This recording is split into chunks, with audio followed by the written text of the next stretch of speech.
Hey, curious people, you're listening to the Self-Led in Bed podcast, where we explore our fascinating internal sexual landscapes and discover our authentic sexual selves. I'm your host, Patricia Rich, a certified internal family systems and sex therapist, coach, and creator of the Self-Led Sexuality model for healing, pleasure, and empowerment. I've spent the last 30 years helping people to develop fulfilling relationships with themselves and others. If you're ready for some warm, smart, and juicy conversations, me and my parts invite you and your parts to get cozy and settle in.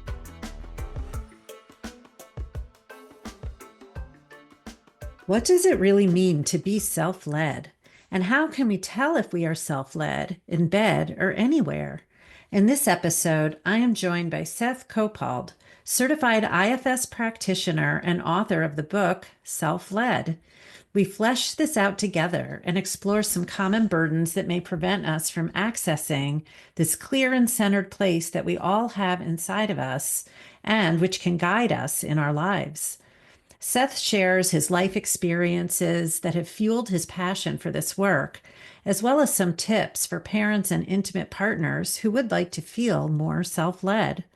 I especially appreciated Seth's humility and his reminder that it's not about being perfect, but rather being present, opening our hearts, and knowing that we can make repairs when we don't get it right.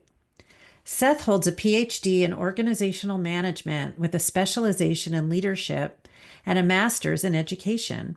Seth is an experienced IFS training program assistant for levels 1, 2, and 3.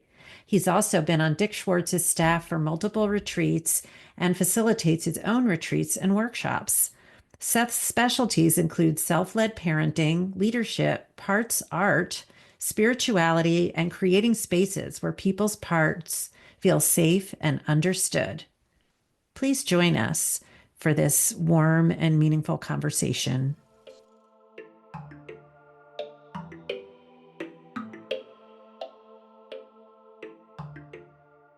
So, Seth, welcome to the podcast. I'm so pleased to be spending time with you and to be able to have a conversation about what it means to be self-led.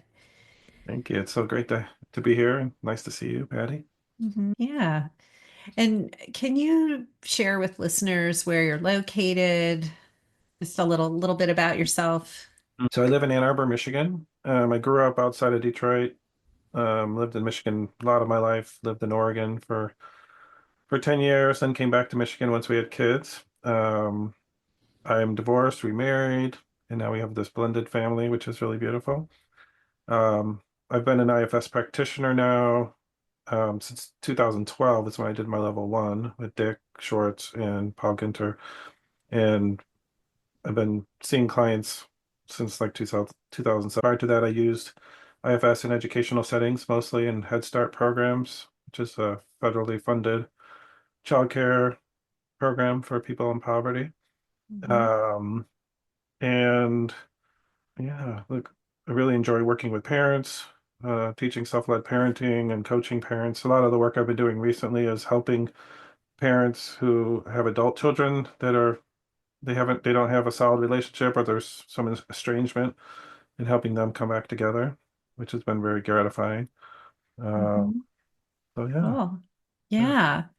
So, and I'm wondering what parts you're noticing as we get started, and we'll be fleshing out more about your parenting experience. And I can't wait to jump into some Yeah. different intersections between your expertise and what I'm Yeah. excited about. But maybe before we go further, I'd like to offer you a chance just to notice what parts are here as we step in. Yeah.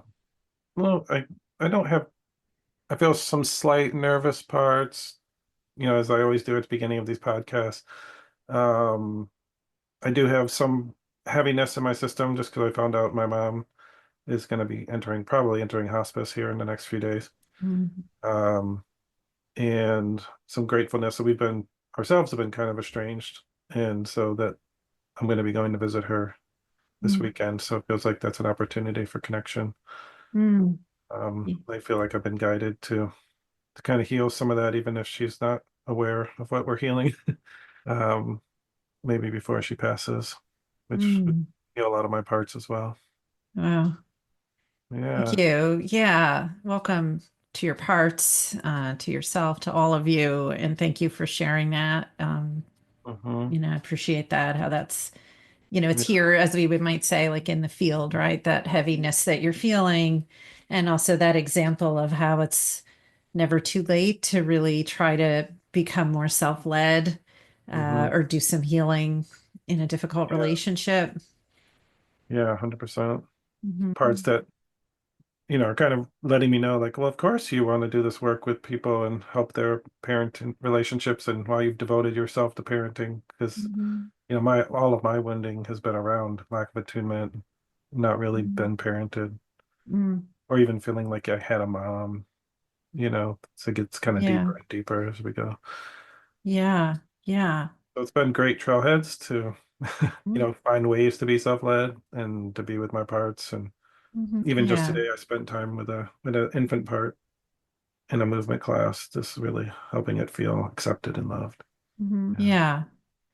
So you have a book out, and we're using this phrase self-led, which is in Mhm. the title of this podcast. And for some of our listeners, that is a familiar term and it's very meaningful. And for, I think, others, it's still a burgeoning, awareness, or maybe it's completely new. Mhm. And I just wonder, if you would want to say a little bit about, your passion for helping people, like what is self-led, and Mhm. a bit Yeah. about your journey to really help people to become self-led. Yeah. Well, people might hear in IFS world, there's this phrase called in self, and Hmm. then there's this other term, self-led. And just to quickly to differentiate from the way I look at it personally, I feel like when we're fully or as much as being in self as possible, it's oftentimes in a very almost a deep meditative state where our parts are very much like in the path meditation, we separate from our parts and just see what it feels like to be in self, which means oftentimes like you feel like connected with the universe and like you feel the connection with everything and all people, and it's almost even hard to function like in that moment. You wouldn't be having a conversation with somebody because you'd be in this meditative kind of blissful state. And then when as we come back to this realm and we're interacting with people, our parts kind of come back a bit. And and for me, like being self-led means our parts give just enough room for me, enough room for you. So oftentimes when I ask my parts to give me a little space, I say, can you give me just enough space so I'm here too? So with being self-led, I feel like one, I'm not fully blended with a part that's taking over my thinking or my brain or how I'm talking to people. Um, and then I'm able to notice that I have these parts feeling different things. So it's not that my parts are perfectly at ease. Like if my part is over here stressing, or say I have a nervous part over here to be on this podcast, if it's not blended with me, I could kind of give it a little nod, like, yeah, I see you. I see that you're nervous. But there's still enough of me, which, in our authentic self and our energy here to have all those C's, like your beautiful logo I saw, waiting here Hmm. with the Hmm. emanating these C qualities Hmm. of being courageous and calm and compassionate. Hmm. Even while you and I took a minute to check in, I was even like, I see our C qualities as like almost dial. So I was like turning up my courage a little bit, turning up my confidence Hmm. a little bit. Hmm. So being self-led, it means I have that kind of power to kind of check out my system. Like, what do I need more of right now? Like, I'm just going to Hmm. amplify a little bit of that so that I can be here and be present with you. Um, I love that. and then I I'll love that finally, differentiation, yeah, between being in that very oceanic kind of self energy that has maybe even some spiritual dimensions to it, and but it's not a state of, it's more like a state of being than a state of doing, as you were describing it. And then being self-led is more when we have to be functioning, we have to be doing. Perhaps, how do we access enough self, this core essence in us that can really accompany us, harmonize our parts, um, while we're in the thick of things. yeah. And it reminds me of Dick Schwartz's analogy of this orchestra. Like, as I'm talking to you and other people, it's like in a relational space. I'm kind of helping my parts know when to come in, when to come out. Mm-hmm. Like I might call on a part, like have a choice to say, I need my part who's really good at teaching to come a little Mm-hmm. more forward. I need my part who's good at, you know, relational stuff to Mm-hmm. kind of help me a little. Yeah. So it's Mm-hmm. kind of like also having choice. Having Like I some choose, choice, right? uh, And maybe even a part who's has a lot of self energy that is maybe helping the conductor a bit. I don't know mm, if you would say that, that like when we're self-led, sometimes we have very self parts that have a lot of self energy that are maybe assisting a bit as sure. well. Yeah, a lot of trainers these days talk about an unburdened system. Hmm. So like our parts who have unburdened, where do they go? They kind of just help out. I even think of like using language and having cognition to be able to even understand what you're saying. I probably have parts that are unburdened who just help me be a human, help me Hmm. use my brain, help me connect to my heart. Hmm. So they're Hmm. kind of we're all working together. I like to say if, some people think parts bad, self good, but if it was just self, it'd be like a conductor waving their baton and like no instruments playing. So it'd be kind of a boring symphony. Right, right. Their Wow. parts, they have the beautiful music. Yeah.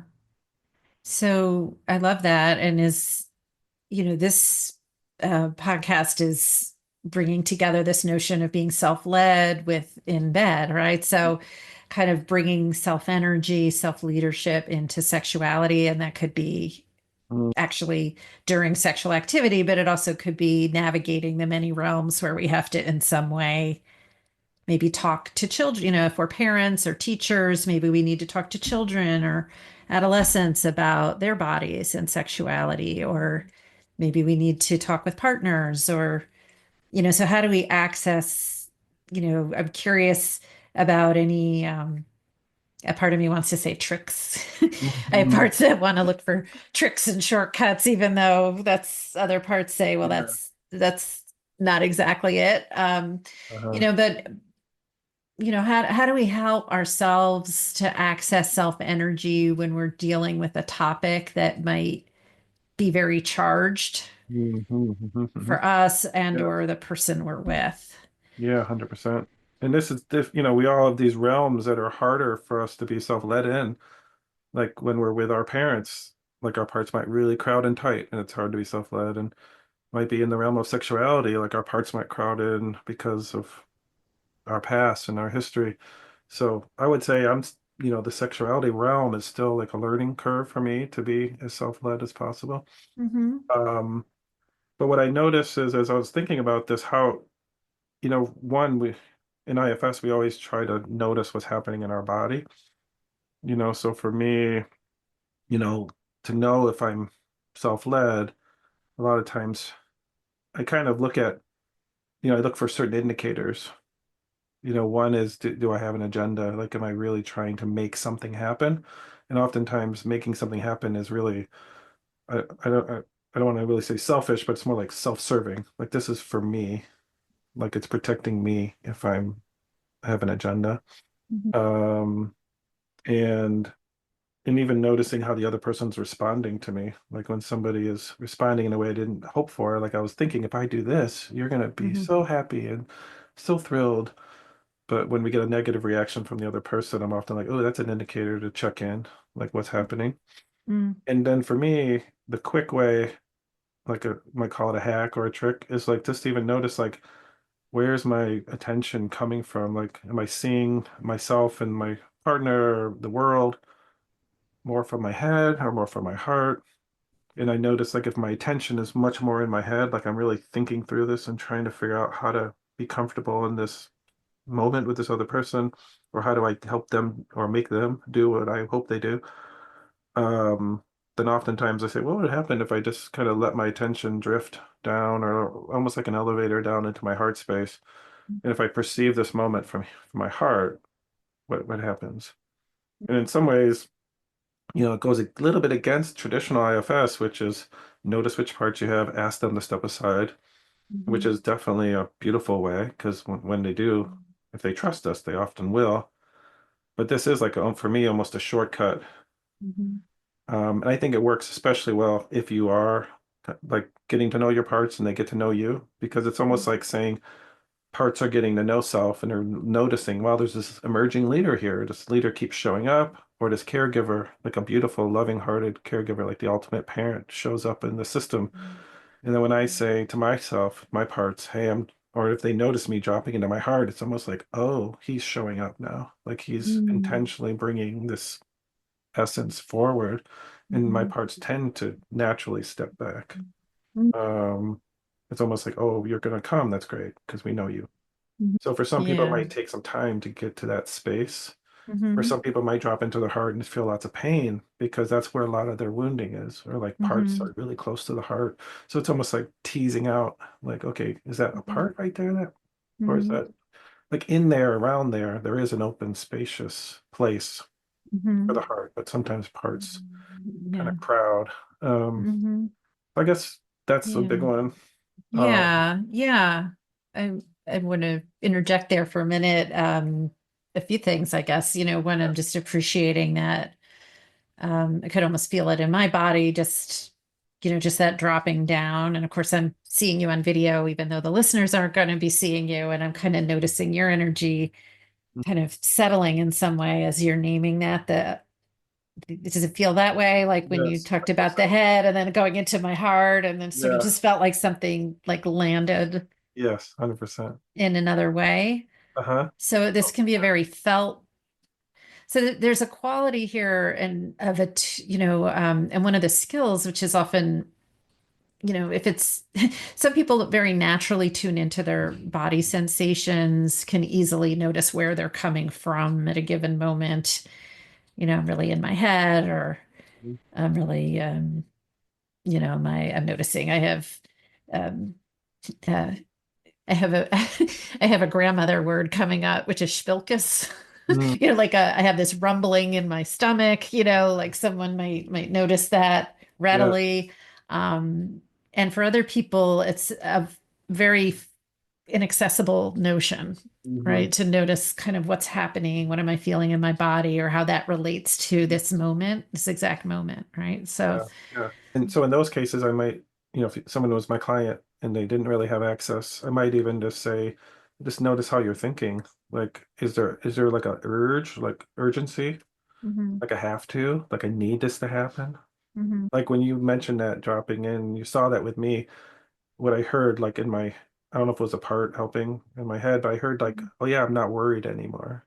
mhm, Like when it dropped in, like some of the anxiousness or some of the mhm, edgy, like, oh, I gotta do good on this yeah, podcast, kind of just like softened. And I was just like, wow, I'm just here with you. mhm, mm, So sometimes it's just like tracking our thinking, like, what's going through my head? Like, am I worried? Am I stressed? Am I trying to make something happen? Because our mhm, parts, they're very loving and sweet. And sometimes their behavior, might mhm, not land that great on people. mhm, But they are trying to help us. Like they're really trying their best. It's like a self-serving motivation for our parts. So just even, I'd like to say sometimes, like I ask myself, is this for me? Like, is this so mhm, I'm okay? mhm, Like I'm about to convince somebody of something, my kids, my mhm, partner, a friend, a client. mhm, Like, is this so that I feel better? Because if so, I might need to pause. And even if I right. don't know why this would make me feel better, but I can get curious about that. Mhm, It really feels like, oh, I'm really tuning into you mhm, and thinking what's the best for both of us? What's the mhm, common good? Or, mhm. is this really a self-serving little action Yeah, I'm doing or not? That's another way right. to check in. Mhm. Yeah. And I'm reminded of Betty Martin's work. I don't know if you're familiar with something called the Wheel of Consent, and she Oh, does a lot of discernment with people in any given moment, asking, like, who is this for in mm, any given interaction? It doesn't, it could be a sexual interaction, doesn't, it could be any interaction in life. mm, Um, and, part of me wants to add, and there's purpose and function to all of them, right? Sometimes we we need things or we want things that are for us, but right. we maybe want to know who it's for in that moment. Oh, this is something I need or want, so maybe I'm going to ask for that and Mm, see if the other person is willing or able to provide that, right. but not. She uses a term called desire smuggling, Mhm. where we might make it seem like we're doing something for someone else, but really it's for us. Mhm. Um, and I could say that in working with people around sexuality, this stuff is really important. And maybe just to give a concrete example for a minute, Mhm. say two partners are in a sexual interaction with each other, and one person is thinking, well, um, if I can I really want to please my partner, I really want them to have a great time. Um, then they could sort of pause a minute and say, well, okay, and who is that for? Mhm. Because it might be that I just love my partner, I'm feeling generous and I want them to have pleasure. Mhm. Or it could be that I actually need them to have pleasure so that I can feel good enough as a Yes. lover, because if my partner doesn't have an orgasm or my partner doesn't look like they're having a good time, I'm gonna my shame. I have a shame part, an exile that's full of shame, Yes. and that Yeah. might flood me. And Under- so, this discernment of who is it for, I think it's the answer even almost isn't as important in my mind as asking the question Yeah. and getting to know, oh, who's here and can whoever's here open up a little space. Mm-hmm. I totally resonate with everything you said, and even could Mm, see it in my own system. Like I think I do definitely have a part that wants the other person, to have that sensation. Then it does, I can tell from my parts, it does mean like I'm good enough and I'm taking care of the other person. And I also sense it frees up then everything after that moment. Maybe I could actually receive or enjoy, but up to that moment, it's like I'm not allowed to do that until mhm, let's get mhm. that out of the way, right? Yeah, yeah. Sort of the price of admission or something. Right. And I think I realized that when I was thinking about this, that how much just in my normal life, how much do I allow others to take care of me? Hmm. Is like for me, my system is it's a huge like trailhead, because Hmm. growing up in a home where I wasn't really mothered and I didn't really have caregivers that really tuned in, I got really good at taking care of myself.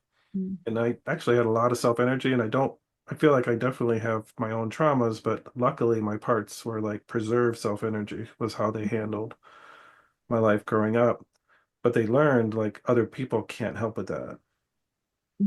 Right. So they So, learn to be very self-reliant. right. So I noticed that kind of touches every realm. So Hmm. even in sexuality or even in friendships or it's Yeah. like I'm just at my age now starting to realize, wow, people can help. Because I didn't even Hmm. know these protectors were so deep, like so unconscious for me that Right, right. of keeping people at a distance. Like I can help Hmm. others. I'm a caregiver. If I care for everybody, then I'll be loved. Hmm. Whether it's in sexuality or in friendships or marriage. Yeah, Hmm. yeah, yes, yeah. So, just appreciating, again, different aspects of that, the resilience and resourcefulness, that we can have as young people to figure out, okay, what's what are my best options here? It's not necessarily a conscious thing, but to just find a way to be okay, Hmm. to be not get hurt, and to have as much life lived as possible, life Yeah. well lived. Um, and Get at the through it. same time, then we can grow up and get in a relationship, and then the same things that were our protectors and kept us safe can become, barriers. Mhm.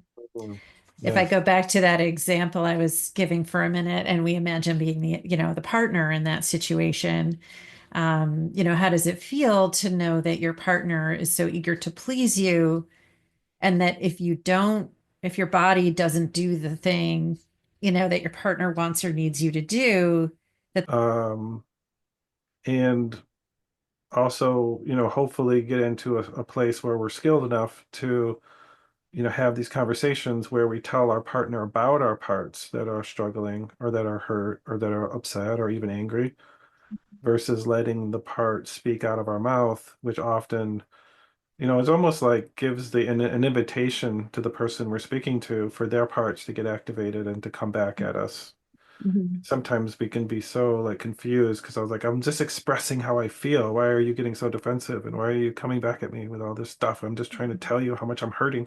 Mm, But we don't realize we're so blended with a part that's really only about being heard and you somehow taking care of me in this moment. And also like the part isn't really caring that much that we're saying you're bad, in some way, like you did something wrong. So it's like so natural for their parts to come up and want to defend. And it's almost like creates these immediate polarities, like one part against another part with these two different beliefs. mhm. Um, so I think what I've noticed speaking four parts really, it doesn't, it's never going to be perfect, but it Mhm. helps not to have Yeah. as many of those moments where Mhm. and it lets us be heard by the other person, which our parts really want. Right. So it's, So if we were to play this, could we play this out a little bit, Seth? yeah, So say, can I use you as the yeah, person, just so say you were initially reacting to something your right. partner, you know, did or said something that maybe hurt your feelings, and then you are reacting. Mhm. How do you go from that to speaking for your parts? Yeah. Or like what would it sound like reactive, and then what might you do differently so that you were speaking for the part? Yeah. Um, I guess if we're blended by a part as opposed to speaking for it, oftentimes if we had a videotape and we watched back and we said, okay, like let's just notice how much, as I'm looking at myself, how much was I kind of blaming or shaming or telling them they did something wrong, they injured me. So it's really focusing on you. Right. So Uh, like and so in hindsight it's easier to see right. is what I'm hearing. And then say In the moment. in the moment you were able to somehow catch yourself Hmm. being in that mode, what Yeah. might you do next? So if I notice like the other person tensing or getting defensive, which is a good indicator, or if I'm noticing I'm have a lot of energy or a lot of push energy or a lot of urgency, I think in so many models the word pause is such a beautiful thing. Like even to say to our friend or our partner, you know what, I realize I'm getting activated here. Like even if we don't want to use parts language, we can say, I can tell I'm getting upset. Is it okay if I pause? Mhm. And so even taking a couple breaths and just noticing like, whew, like I really want to be able to communicate this. I really want the person to receive it. I might notice how open is my heart right now, how tight it's my body. Mhm. Like, I might even ask all these parts. Like even, so some people think you have to really know parts to ask them to give you Mhm. space. I find I kind of like the general announcement to the system, like, hey, Mhm. everybody, one who's listening, if I know you or I don't know you, Yeah. I know we want this to go well, but can you Mhm. please give me just enough space so I'm here too? Mhm. And in that moment, even just saying that just then, they heard me and I felt like something happened in my system right now, Mm. more spacious. Yeah. And then I'm like, then I could say, okay. And for me, I think I say this at the beginning of that chapter, this is still another realm I'm working on. Like, no, Mhm. these are the realms that push our buttons the most, right? Mhm. So, I sometimes I'm great at it, sometimes I'm horrible at it, but um I notice the times it works is when I realize I want to know what's happening for them too. If that's not part of the mix, I'm probably blended by a part. Mm. Like Kind by of like this, see, almost the curiosity of self yeah, energy. If you're missing that, that's a clue. right. In a concrete way, do I just want my part, my point to get across and them to agree?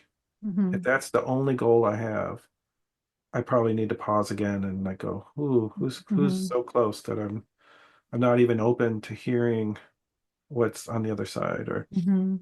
Yeah. so that's another indicator for me. And Mhm. and what's great, one thing I love about being like what I talk about this a lot in the parenting chapter too is, our parts really want us to be heard. So if they're crowding, that's their only agenda. And when I ask for space, I almost want to say, I'm going to represent you. Like Mhm. I want that to happen too, not just for my system, but for you. So, but the I got this little thing I want to do where I want to be really open to them as well, and I want this to be like a dance where like we could hear what's happening for me, what's happening for them, even be understanding, like even if they share something that doesn't make sense to us at first, like how do we be curious to go, I'm really curious how this impacted you, like my behavior. And what I notice is when we demonstrate that to the other person, they are like reciprocate as well, and they want to hear too, oftentimes. And then afterwards, we can even say to our parts, how did I do? Like, do you feel like we got heard? And that builds trust in self to say, oh, when you lead, we actually do get what we want, which was to be heard, and for them to say, oh, I'm so sorry that I hurt you. I love that. It's a great example. And I think that core need to be known and you're saying to be heard and to be, Mhm. it feels similar in my system. I think it comes out sometimes to be known, Mhm. um, to sort of be seen, respected, known, that's such a profound drive. Mhm. And again, in the realm, it comes out in so many different realms. But in the realm of emotional and sexual intimacy, that is there, like that, those parts that want to be known. Mhm. In fact, even in the biblical language, the language, at least in translation, of, I don't know the original, languages. Um, but in, the scripture, it will say, and Abraham knew his wife. All right. So Mhm. the word know is a one way Oh, wow. that in sexual Mm. acts can be represented. And Mm. to me, that is, I don't think every sexual interaction is about knowing and being known, but I think the very self-led, more intimate kinds of sexual interactions have that at their foundation. We can drop our veils, Mm. our parts can open up and unblend enough that we can really know ourselves and know each other in a way that actually even brings us closer to the divine. Mm. Wow. I'd love to hear more about that. Like, how do you, is there any like an example you can give, like what that might look like as the dance of two people being Mhm. together? And Yeah. Yeah. So I think that pause is really important. It's easy in our busy, distracted lives that, and by the way, many people are having a lot less sex than prior generations have had, based on being, a lot more people are single, a lot more people are alone, in different ways. And also because we're so distracted. I mm, think we forget how there didn't used to be as much to distract us all the time, especially yeah, after hours. yeah, In TV, there would, once there was TV, it used to end at a certain time, right. and now we have this 24-hour entertainment on Yeah, every channel and device that we have, yeah. um, among other things. So, all to say that sometimes people aren't even having the motivation or the opportunity to have a sexual partner. Wow. And actually, I want to say that it's possible to be self-led sexually with oneself as well. It doesn't require a partner. And in fact, sometimes it's a lot easier to Mm, explore unblending in relation to sexuality alone because we don't have all those additional parts that have to monitor, yeah. the interaction with someone else. Hmm. But that once there's an opportunity, someone is stepping into that opportunity, how powerful it is just to pause and not go into autopilot Mm, and just take those moments to get present. Am I feeling my body right now? Am I feeling my heart? Can I feel my feet on the floor? mm, What parts are here? Am I in my head? Maybe I'm buzzing with all the stuff I have to do. Maybe I'm feeling fat because I just, ate a bunch of cookies and now some part of me is reproaching me for that. And it's not letting me really settle and be attentive to my, my belly and my, pelvic area. Like, mhm. so just pausing, taking a few breaths. And I mean, I have a bunch of different ways that I try to help people to do this, but the idea is just pausing, noticing where you are, what you're doing, and asking the system if it needs anything, before it can open up space to be more present. Mm-hmm. And then then I'm able to show the other person who like my authenticity to be known, Mhm. right? Because I'm not like trying Mhm. to have you get to know one of my parts. And like the more I Right. open up, I'm letting you Mhm. see Mhm. me. Yeah. And maybe even before that, like, hey, are my parts feeling known by me right now? Yeah, yeah, that's beautiful. You know, um, who needs some attention from me first? All right, all right. I'm Yeah. glad you were saying that. Hopefully this isn't like too much of a derail, but I think I'm just thinking like when you're mentioning that, like being in front of somebody, I mean, we're often have our clothes off, and like how vulnerable is that to like Mhm. have somebody see you?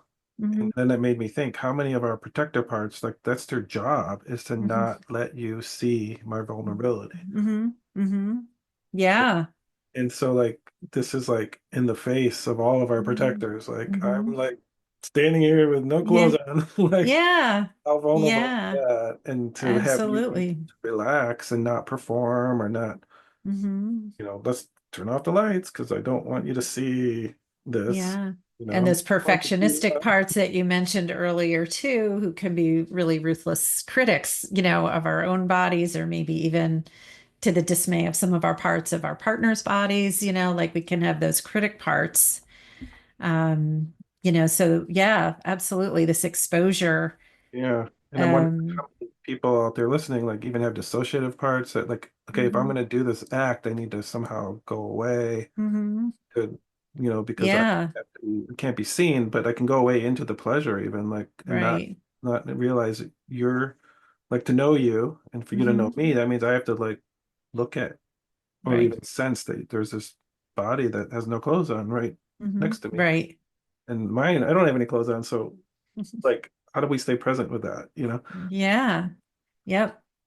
And I actually had was speaking to someone else for the podcast, and she was talking about the high incidence of inebriated sex. Mm, That a lot of people will try to bypass that difficult experience, all the vulnerable emotions, mm, by just being wasted, or at least having a few drinks first, or smoking a yeah. joint, or whatever it is. And, how much we can turn to substances, as well as possibly, dissociation, fantasy, all those things, so that we're not in that level of encounter. Mm, And you know, sexuality is such a broad thing, that what I was describing a few minutes ago, this very deep, profound, kind of holy, sacred sexual union, like that's one aspirational, or, you mm-hmm. know, um, probably pretty rare kind of connection. Right. Um, but then our parts can turn to our sexuality to help them do their jobs, right? So it's not always with the goal of being seen, Mm, like, so that could be a longing, that could be something that's possible, but actually some parts might have sex, like maybe to get numb, to escape other things, right. or just to maybe have a break, and that's intentional release. Have, Right. just like eating, a bag of cookies, like just something that feels gratifying, but it's Right. not about this. And I think of that as part led, and I don't put them opposed to each other. Like there's a lot of, if the system isn't, if you're not harming, yourself or someone else, I believe in consent, that consent is in place. Um, that, part led sex isn't a bad thing. It's just qualitatively might be a different experience Mm-hmm. than when we feel more self led. Makes sense. Oh, that's good. Yeah. Yeah. Um, I actually had a thought last night. Can I tell you Yeah. my thought? I'm always churning over with this stuff, and Yeah. I Yeah. started to get, because I was thinking about our conversation too, and what does it really mean to be self-led, and self-led, sexually self-led, and if I haven't even said this aloud, so I don't even know if this is going to make sense. But um, on the one hand, there's kind of doing what we do, but with more self in the space, Mm-hmm. just feeling more connected to ourselves, a little more present Hmm. or a lot more present Hmm. and kind of doing what we do with more self-leadership. Hmm. And then I also see self-led sexuality as potentially a path, kind of a psycho-spiritual path of its own. Hmm. And, what is it like to really center self-energy within the context of sex? So, if this is similar to other realms of IFS, I guess, but somehow it seemed somehow different to me in my mind last night. Like if we're all like circulating our own energy within ourselves, we're really making sure our circuits are lit up, and we're centered in ourselves, kind of like trees or something, Hmm. then we can connect with other trees, other people, but we're Yeah. very rooted and grounded where we are. So we Mhm. can relate with others, but we're not sort of like leaving our root system to go climb in someone else's tree. Hmm. You know what I mean? Like, because I don't know if that makes Yeah, it totally makes sense. Like this kind of is makes sense. one Like, how, yeah. one way to explore what it means to be in self with others, like to Hmm. be in connection with others while we're in connection. Right. So, And I think for those of us maybe who are drawn to be caregivers, helping professionals, mhm, therapists, we probably have a lot of comfort sort of leaning into the other person's space. mhm, So, be learning to be rooted in our own space and really feel the pleasure of our own energy yeah, and with all of its, juiciness. hmm, What is it like to stay in that place and then let whatever is going to transpire kind of emerge, hmm, in an organic way, as opposed to kind of having parts that are rushing in to kind of do and get it done and manage or have it be just like it was last time or make it perfect. make it perfect. Yeah, Yeah. that's really cool. Yes, 100%. I can. That it's kind of like awakening things for me. Like, oh wow, the possibilities. Yeah.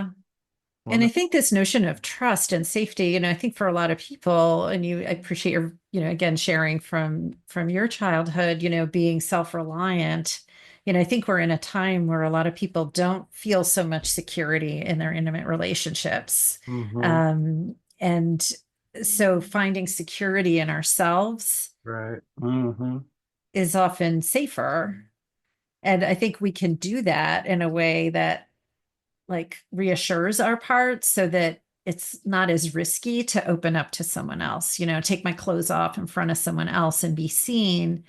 If I know my parts are really confident, that I'm with them and my, core energy is here and loves them, no matter what this other person does or says. It doesn't mean it wouldn't sting if someone, made a rude comment, not that they, Right. typically do, but um, it's just a Mm. different level of risk. Yeah, makes so much sense. Because in some ways, I'm like, oh yeah, like I never thought about this. That in intimacy, how you'd be really tracking your own system as opposed to really just trying to figure out what the other person needs. Mhm. Because I think my system leans into that. Like what Mhm. does this person need, or what do I need to feel good, maybe like Mhm. physically, but Mhm. not like how are my parts doing in this moment? Like, do they know I'm Mhm. here too? Right. Yeah, that's really interesting. I Yeah. never even considered that. And I think it's not talked about. I think in our, even in our IFS community or the larger kinds of community, professional communities that we're in, we're not often A, talking about sexuality, and B, how to address kind of that, um, the internal relationships, the subjective experience of moving through, Right. um, sexual experience, and Yeah. honestly, I didn't really do it either or think about it until a pretty specific moment where I was like, wait a second, like, I'm doing all this self-awareness work and all these different areas. I'm helping my clients who have symptoms in some way, even sexual symptoms, but somehow I haven't brought my curiosity to just say there's not a particular symptom, but just sort of where are my parts? Like, Mm. where are they? Um, Wow. as we step into, more intimate or sexual spaces, like, Mm, are they there? Like, and also got me very curious about the body. I know you've had, your foreword was written by Susan McConnell, who's a mm, wonderful, um, and inspiring teacher and mentor to me as well. And, um, yeah. her work really inviting this new awareness of, the body as a being, Mm, and, um, yeah. oh, so with sexuality, then, okay, I think maybe this Western thinking too, where it's sort of like the body and the mind. So like, oh, the body just does sex, Mm, So it's once you get to the starting line, there are no parts, like it just happens. mm, um, so I've gotten real curious about listening to my body and asking it questions and, tuning in, helping my clients and, just people who come to workshops notice, like, hey, where's your body in all of this? And where are your right. parts? And how do we tease this apart without just making it, you know, the goal isn't to then be even more in your head, like, oh, what Right. parts are here? Like, no, really, you could get in your head about that too. But Mm, yeah. just bringing in the curiosity about Yeah. that. I don't know what you just said that made me think of this, but I also have noticed, um, what happens when, like, I've done things where you could like send self energy to another person, like like sometimes even our work with clients, like if there's really having a hard time, we might just like send just some self energy towards them, like some compassion and holding. And I've noticed that at times in those moments of intimacy, there's like to send, it's almost maybe it's not one of any of those C's, it's something else that you could actually send an energetic flow of like something that almost intensifies the moment Mhm. with the person. And I think Mhm. there's something in self energy that isn't one of those C's. It must be something Mhm. else. Yeah. Like it's kind of like Yeah. I'm not just because it's almost like am I just doing this act Mhm. or am I really present? And people could Mhm. probably notice that difference, right? When you're Mhm. somebody's Right. present, there's a difference. Right. But then what if we turn it up to another level and say, I'm actually sending you energy that adds to your experience. Mhm. Yeah. Yeah. I've noticed that when I'm conscious of that it does Mhm. actually intensify Mhm. experiences. Mhm. Yeah, absolutely. Um, this notion of sexual self-energy, to me, it's the same self-energy that has C words, but I think it has these sexual qualities Right. as well. And I think in those moments, it's something that when we're really open, we could either, send, or exchange, or just be in when, if we're both really in our own energy at the same time, it can be bigger than we are. There's a way that we can sort of, feel something bigger than ourselves. Hmm. Hmm. Yeah. Yeah. Really interesting. Yeah. I even So, people talk, I've never done this, but of people who have like had orgasms without even touching each other, but just sending mhm, each other energy. yeah. Like Eastern religion, Eastern practices. Uh, Yeah. so it's really, I don't know enough about it to speak about it, but it's Yeah. interesting. I Yeah. think self energy must be related in that somehow. Yeah. Yeah. And, I find that I tend to like have experiences and then look for who else has had this experience and where can I learn about it. So I Mhm. like to say I'm not a student or scholar of Eastern Right. religion or Eastern traditions. But I have had a lot of experiences that I didn't have any frame of reference for. And then I would look and say, oh, okay, these meditation masters are talking about this, or, Mhm. this is something I've, I'm seeing something people describe a very similar experience, Yeah. that comes out of a different culture, tradition. Yeah. Yeah. Yeah. So Yeah. I'm wondering about, sorry, were you going to say something right there? Might have been willing to say the same thing because we talked a little bit earlier about wanting to know, like, is this with parenting, like, is there a way to talk about Mhm. sexuality with children? I'm not sure if that's where you're about to go. If Yeah, you're, it kind of was actually. I was looking at the segue. So yeah, part of me likes to make like a breath, invite everyone to take a breath in, a breath out. If we've been focused more on our own more adult forms of sexuality, like to have a little Right. clearing, of the parts maybe around that. Exactly. Um, and then inviting in this other aspect, right? Which is talking about something that can be either charged on both sides or more so for the parents, sometimes more so for the kids. Hmm. Yeah, I don't know if that's something you, in your educator role, were you involved with sex education at all or? I never have, but having children, Mhm. um, I've taken it on.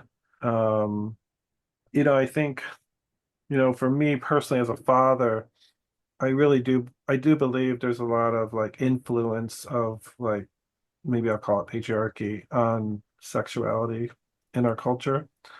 And so on one hand, talking to my son, I wanted him to know at a very early age, what does it mean to respect other people's bodies? And what does it mean to have somebody have choice when if you touch them or not? So I feel like, and in those moments, how open is my heart and how is my energy as I'm talking about this? Because this could come off as shaming or like might be really embarrassing conversation, or it might be like, Mhm. all right, son, let me just give you the rules here and I, Mhm. like, but I just remember having conversations around, you know, what does it mean when somebody says no? And what does it mean if somebody says yes, but the next time they say no? Mhm. Like if they said yes the first time, saying Mhm. no the second time still means no. Mhm. Um, and even talking to my daughters around, like it's okay to say no, because I've heard so many cases of young women, or young men, I guess, doing things because they think they have to or they must. So I know like your wheel of consent, even you talking about Mhm. consent really, I think really helped me in these because I think you Mhm. brought this up at the conference years ago. And Mhm. The internal consent aspect, I uh, think. Yeah. so Mhm. for me, that's such an important conversation to have with children to Mhm. normalize like, like I want you to know that this is one of our family values. Like this is Mhm. important. Mhm. Yeah, I love that. That Yeah, and how important to hear that from, their parents, their father, to really be right, an active proponent of choice and consent and right. respect. And we even came up with a rule in our family that if somebody says, especially stop, and they use the words "I mean it," that means no matter what, if you're tickling and they say stop, stop, stop, and you think it's funny to keep going, but when we say stop, I mean it. Like I don't, doesn't matter what's happening, you stop. Mhm. And I guess stop should be not an I mean it. I mean, it should just be assumed. It means I mean it. But Mhm. even those kind of things, like you're listening for a stop, like Mhm. somebody's saying stop. Right, right. So we respect that. And this is somebody's Yeah. body, so we have Mhm. to respect. Um, so I think this instilling these values, Mhm. Yeah. and the key with self-led, how's it self-led parenting? It's like who's talking to our children, right? So the times that my son might have been playing around with his sister and hurt her body, I could Mhm. tell parts get really activated. Like, Mhm. you just hurt somebody and it makes me scared. Like he'll do that to a woman in the future, Mhm. so like I felt my parts yelling at him and then having to Mhm. catch myself or later come and talk to him and say, hey, I want to explain to you why I yelled at you.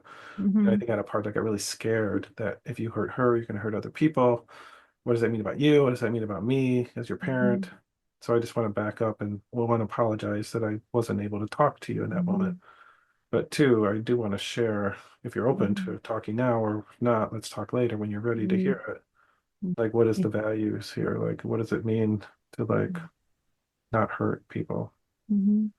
Um, What a gift to be able to communicate, in that way, yeah. with your son or with your children, with that transparency about your own emotions and what was driving you. Mm, And I think that's such a key piece, like who's talking. And I would even add who's not talking, because I find a lot around family home education about sexuality, there's a lot more not said, of course. than said. So also like maybe, what parts are not talking about this. Mm-hmm. We're stopping And talking, or right? stop, yeah, stop exactly. What parts are stopping me from parenting around this aspect of life or Yeah. intervening or How many parents um are scared if I talk to my child about sexuality, that's giving them somehow permission to go out and just do it at a young age. Mhm. And I don't think that's the case. I think demystifying, we've kind of Mhm. noticed this just with things all around the world. I think when you Mhm. demystify a topic and talk about it, there's less Mhm. likelihood that they might feel the need to just run off and do it just to learn more about it, right? Mhm. Like, Right, of course, right. we care our kids are going to do this. Mhm. What for your own family values, what might feel too early. Mhm. That I think talking about it, even about the actual physical biology of what happens, and to just normalize that Mhm. this is a conversation. Um, and I think I'm like hearing my daughters like, Dad, Yeah, like why you're embarrassing me talking about that. yeah. And that happens. And I would still say, and I want you to know, like, there's some things I really want you to know and to think Mhm. about. And And it takes some uh, of those C words, right? To have courage and confidence and right, clarity to be able to have those conversations. And I think I'm just remembering sometimes with my kids where a lot of that, like plug in their ears and la la la, like I don't want to hear this. And of course, they had the added benefit of knowing that I was a sex therapist. And right. What are you going to talk to me about, Mom? yeah, they were like, "Can't you talk about normal things, Mom?" Because I think they learned a lot from books and things that I had around the house, but didn't so much, necessarily want to have any direct conversation. And I have Yeah, those people pleasing parts that want to just not push something. I don't want to upset my kids or transcend their boundaries. But sometimes there were things that I felt like needed to be said, and I needed to muster my yeah, confidence to say, I know this is not the most comfortable conversation, um, but it's important, just like you modeled. So, yeah, 100%. yeah, yeah. So Seth, as we're starting to wind down, I'm just wondering, first of all, is there anything more you'd like to say about being self-led? Mm. Any tips or resources maybe that you'd Yeah, want to share with people? I guess the one thing is probably one of the things that helped me the most for myself is just to be patient and soft with ourselves when we're not. Mhm. That it doesn't, Mike Elkin uses the phrase moral, it doesn't have moral meaning. Like whether or not I'm in self or not, doesn't mean I'm a good person or a bad person. Mhm. So the times that if I look back and go, how many times with my own kids have I looked back and like, oh, I wish I had a rewind button and I could have like stopped and breathed and got more self energy before that conversation because I just blurted stuff and now my child is crying upstairs and they ran away. This is like, oh, like I totally botched that, right? And how much we want to beat ourselves up and our critics come on board.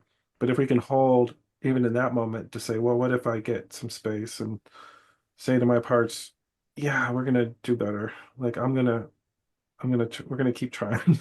Mhm. We're gonna keep coming back and trying to do our best and know that that's a perfect moment for repair. So when we're not self-led, you know, it usually leads to a moment where we can just admit to the person, like that was not my best moment. Or, Mhm. I was activated by a part that took me over and said some things that hurt you. And I'm really sorry. And obviously, we can't just keep hurting people and apologizing and thinking that's okay. We have Mhm. to change our Yeah, behavior. But right. I like to say to my parts, like, this is a good learning moment. Like, okay, next time, Mhm. what if we just like, what I like to say for parenting, and I think this applies to relationships too. Like, if I don't feel those C qualities, what if I just don't say the thing that I was want to Mhm. say? Mhm. Just Right. wait until I do. Mhm. And I've met, I say I could done best in the realm of parenting with that. I'm still working on my relationship piece, but with parenting, I think a lot of the times now I have things that my parts just want to say, and all my other, even a lot of my parts are like, if you say that, it's not going to work, but Mhm. I'll feel so much better. I know you'd feel so much better. Like, what if we Yeah. just like, I like the analogy of like these are arrows, and if once you shoot an arrow, you can't get it back Mhm. and you can just keep it in the quiver. We can say it later. It doesn't have to be a hurtful thing, but like almost this like once you let something fly, it's out there and you wish you could take it Mhm. back. So Mhm. almost like, I've heard like some some Native American wisdom is if you're angry at somebody, and you feel urgency, wait 3 days and Mhm. then see what you want to say to this person. Mhm. Oftentimes by Yeah. then you have enough perspective that you can Yeah. talk about what happened and you're not in the flurry of all these parts that just need to say Hmm. it. Why do they need to say it? So I'll be okay. So I could feel better. So I can get this anger out of my body. I just want to stop being uncomfortable. So I'm going to say the thing. Hmm. In Yeah. those moments, generally our relationships go much better. So it's with our Hmm. kids, with our partners, with our boss, with our spiritual friends, or anything. And in our sexual relationships, Mhm. because again, that with such a vulnerable area where we are so naked, those same parts can take over sometimes and say things that land especially um, in an especially difficult way because of the vulnerability. Makes so much sense. So yeah, I'm hearing a lot of those P words of self-energy, patience, persistence, perseverance, Yes. you know, Yeah. all those things. Yeah. So if folks wanted to find you Mhm. um, outside of listening to this, do you want to say anything? And we'll Yeah. also put it in the show notes. Yeah, the easiest way is just my first name, last name.com, Seth Kopald, Kopald. And it has links to a lot of my parenting stuff. Um, I do some things on Facebook and IFS community. I have an Instagram page, but I don't really, it's mostly little stuff. I don't do much. But my website's probably the best place just to contact me or to see what I'm doing. And I think I other podcasts, links there. Okay, that's awesome. And if And people want a copy of my book signed by me, if they go to my website, there's a way to order it directly from me, and I have a stack at my house, and I'll sign it and mail it out. But if they want it from Amazon, where they don't have to pay shipping, and I think Amazon even sells it, like they drop the price here and there, so it might be even a little cheaper. But if you want a personalized copy, I always take the time to write somebody's name and write a little message. And well, that's lovely. And I really recommend Seth's book if you're wanting to feel into beyond, our conversation today, what it might be like to feel more self-led at work, yeah, intimate relationships, parenting, and in spirituality. yeah, thank you.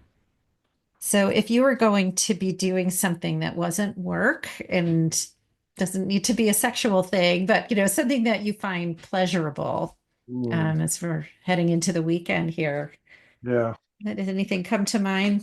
Well, I have definitely a lot of creative energy, and I've been doing traditional woodworking since the pandemic. So for me, like integrating my hands with my mind and my heart, like to actually create something that's tangible, that's has a beginning, a middle, end right in front of me, is something that brings me a lot of joy, and like let my creative juices kind of flow and see where they interact. And with traditional woodworking, it's so beautiful because you have to really cooperate with the wood because you're using hand tools versus machines. Machines kind of just bully the wood into shape, where if you're using hand tools, like the grain and how the wood wants to be moved, which I think maybe does relate to sexuality in some way. Yes. Like you have to listen to the How does the wood. wood want to move? Yeah, yeah. Love So that. yeah, Okay, well, that's amazing. And it's such a pleasure to spend this time with you. Thank you yeah, so much for visiting us on the pod. yeah. It's so great to hang out with you, and I could do it all day.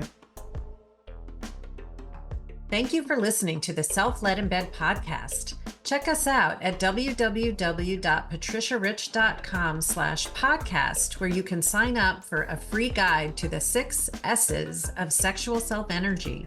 Until next time.